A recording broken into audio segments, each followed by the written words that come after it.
Pada video ini kita akan melanjutkan materi atau video sebelumnya ya, yaitu menentukan besar sudut yang terbentuk dari dua jarum jam saat menunjukkan waktu tertentu. Nah, pada contoh pertama ini kita akan menentukan sudut yang terbentuk dari dua jarum jam yang menunjukkan pukul 1 lebih atau 1:20 menit.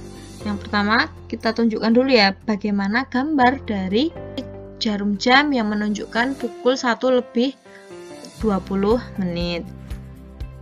Nah, ini jarum pendek pukul 1 karena lebih 20 menit berarti dia juga tidak tepat di angka satunya karena dia juga pasti akan bergerak lebih ke arah angka 2.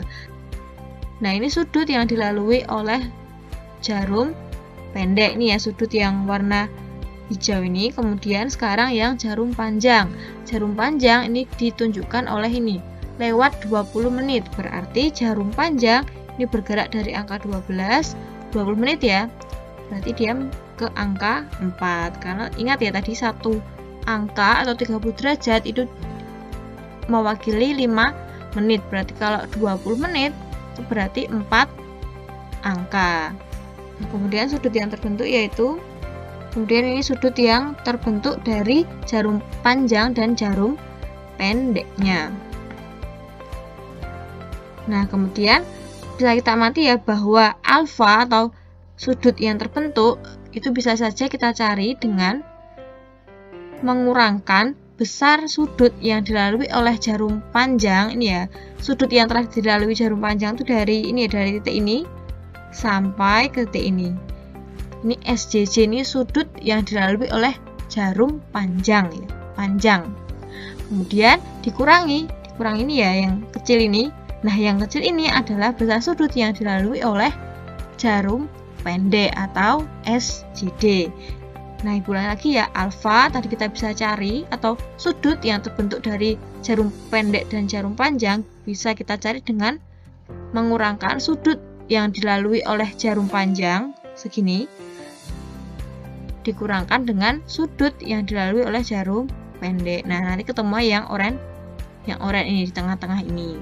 Nah, yang pertama berarti kita cari dulu besar sudut yang dilalui oleh jarum panjang karena tadi jarum panjangnya ini dari titik awal atau mengarah ke angka 12 kemudian berputar sampai angka 4, berarti besar sudut yang dilalui yaitu atau SJJ-nya yaitu 4 dikali 30 derajat karena dia melewati 4 angka dan tadi ya setiap satu angka itu 30 derajat. Berarti besar sudut jarum panjangnya yaitu 120 derajat. Sekarang kita menentukan besar sudut yang dilalui oleh jarum pendek.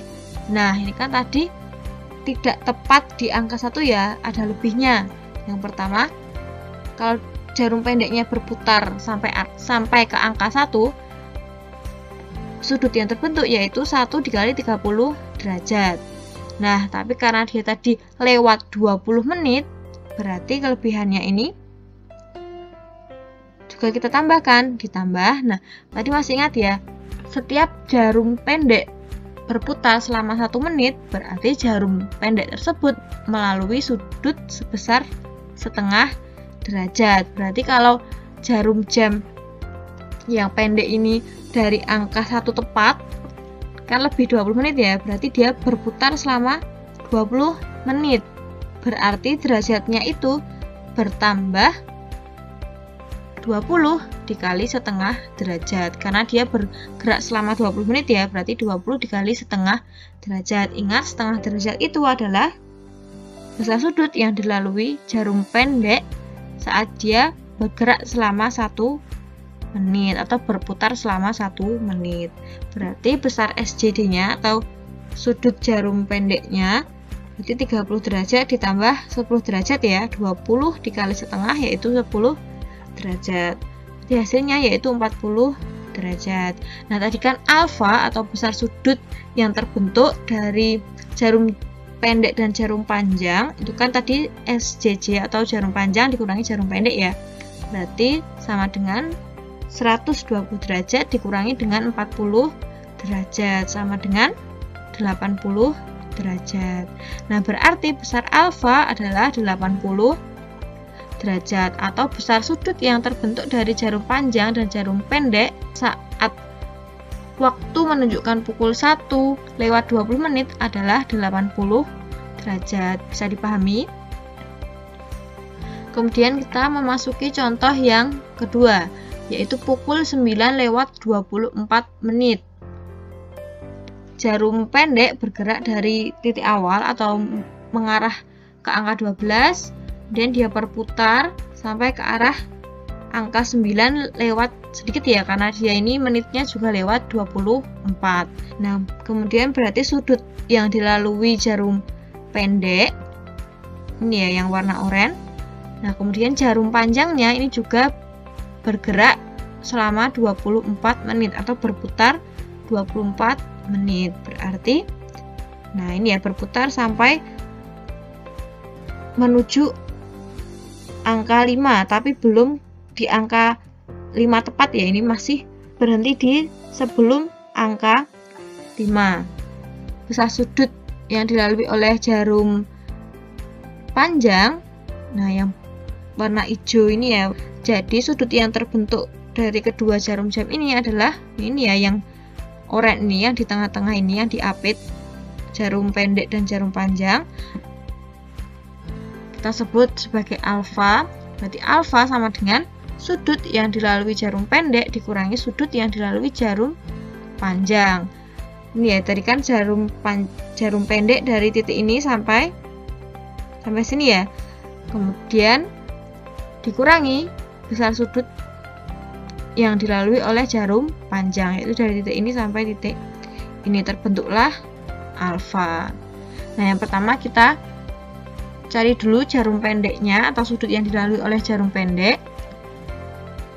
Nah, ini kan tadi dia bergerak sampai angka 9 lewat ya, karena tadi kan ada kelebihannya 24, berarti tidak tepat ke arah angka 9, tetapi dia lebih sedikit. Nah, yang pertama dia berputar sampai ke angka 9 tepat, berarti sama dengan 9 dikali 30 derajat. Kemudian ditambah, nah tadi kan dia juga bergerak 24 menit ya kelebihannya ya, berarti dia bergerak sampai di titik ini. Nah, lebihnya ini berapa? Sama seperti tadi ya, 1 menit pergerakan jarum jam pendek ini melewati sudut setengah derajat. Berarti kalau 24 derajat, yaitu 24 dikali setengah derajat. Nah, 9 dikali 30 sama dengan 270 derajat ya, ditambah 24 dikali setengah, yaitu 12 derajat. Hasilnya yaitu 282 derajat. Jadi sudut yang dilalui oleh jarum jam yang pendek itu adalah 282 derajat. Sekarang kita cari besar sudut yang dilalui jarum panjang. Nah, ini ya tadi dia bergerak 24 menit, berarti dari titik awal ini dia ke arah angka 4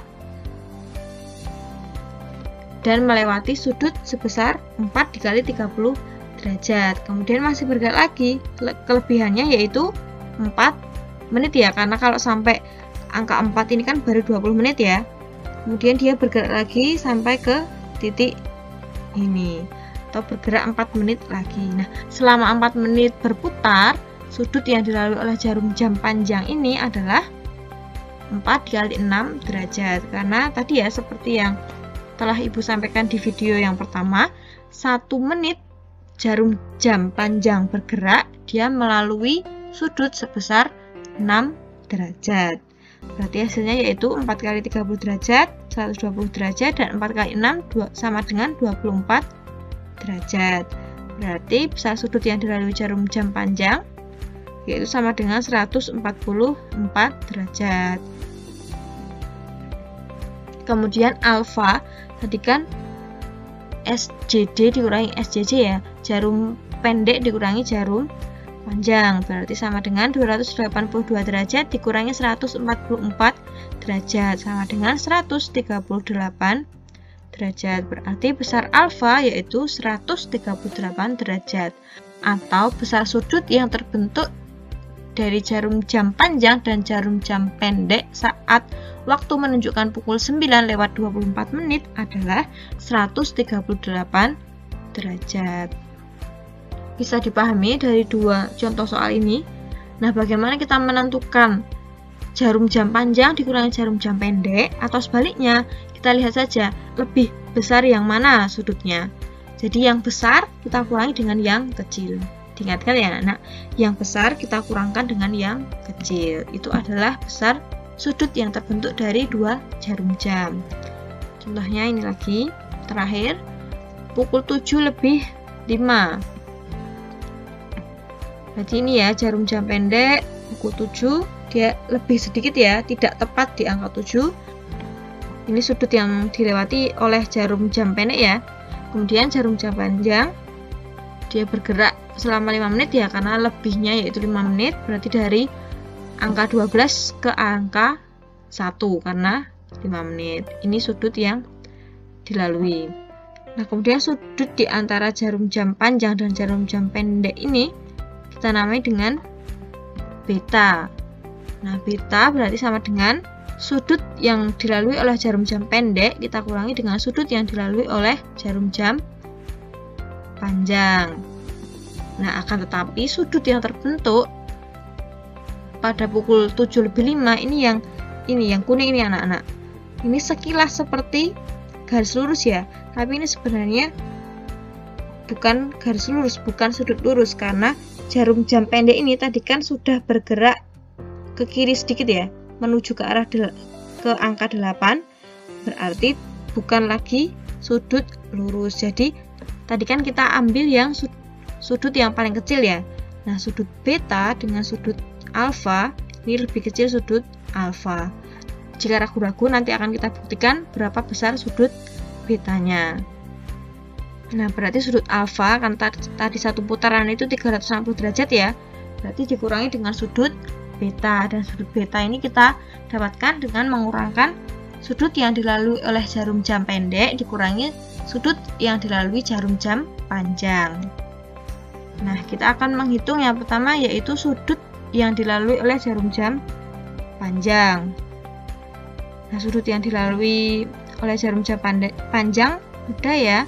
Ini berarti dia bergerak dari angka 12 ke angka 1, berarti 1 dikali 30 derajat atau 30 derajat. Kemudian besar sudut yang dilalui oleh jarum jam pendek adalah yang pertama, dia akan bergerak ke angka 7 tepat, berarti 7 dikali 30 derajat. Kemudian lebih 5 menit, lebihnya yaitu 5 dikali setengah derajat. Ingat ya tadi, setiap jarum jam pendek berputar selama 1 menit, sudut yang dilalui adalah setengah derajat. Berarti kalau berputar selama 5 menit, berarti 5 dikali setengah derajat, sama dengan 210 derajat ditambah 2,5 derajat, yaitu 212,5 derajat. Nah, kemudian sudut betanya berarti tadi kan sudut yang dilalui jarum jam pendek dikurangi sudut yang dilalui jarum jam panjang, berarti sama dengan 212,5 derajat dikurangi 30 derajat, sama dengan 182,5 derajat. Nah, ini ya, kita perhatikan bahwa besar sudutnya ini lebih dari 180 derajat. Nah, kalau sudutnya ini lebih dari 180 derajat, berarti kita harus mengurangkan 360 dengan sudut tersebut. Atau kita sebut ini ya, sudut alfa ini ya. Besar sudut alfa yaitu 360 derajat dikurangi 182,5 derajat, sama dengan 177,5 derajat. Nah, sampai sini bisa dipahami dari contoh yang telah Ibu berikan. Jadi, poin yang pertama, kalian cari terlebih dahulu besar sudut yang dilalui oleh jarum jam panjang dan jarum jam pendek. Kemudian, untuk menentukan sudut di antara dua jarum jam tersebut, kalian kurangkan besar sudut yang lebih besar dikurangi dengan sudut yang lebih kecil. Kalau misal sudut yang dilalui jarum jam panjang lebih besar, berarti sudut yang terbentuk sama dengan sudut yang dilalui jarum panjang dikurangi sudut yang dilalui jarum pendek. Kalau misal besar sudut yang dilalui jarum pendek lebih besar, berarti sudut yang terbentuk yaitu sudut yang dilalui jarum pendek dikurangi sudut yang dilalui jarum panjang. Intinya yang besar dikurangi yang kecil. Nah, kemudian jika hasilnya lebih dari 180 derajat sudut yang terbentuk ini, nah berarti kalian harus mengurangkan 360 derajat dengan sudut tersebut. Seperti contoh yang terakhir ini. Kita ketemunya sudut beta ini, sudut di antara jarum panjang dan jarum pendek. Ini kan tadi 182,5 derajat ya. Ini kan lebih dari 180 derajat. Nah, berarti untuk menentukan sudut terkecilnya atau sudut antara jarum pendek dan jarum panjangnya, berarti kita kurangkan 360 dengan sudut tersebut. Jadi ketemu 177,5 derajat. Itu bisa dipahami. Nah, sekian pembelajaran hari ini tentang menentukan besar sudut yang terbentuk dari dua jarum jam. Semoga bisa dipahami. Jika ada pertanyaan, silakan bertanya. Ibu tutup pembelajaran hari ini. Semoga bermanfaat. Silakan dikerjakan latihan soalnya ya. Wassalamualaikum warahmatullahi wabarakatuh.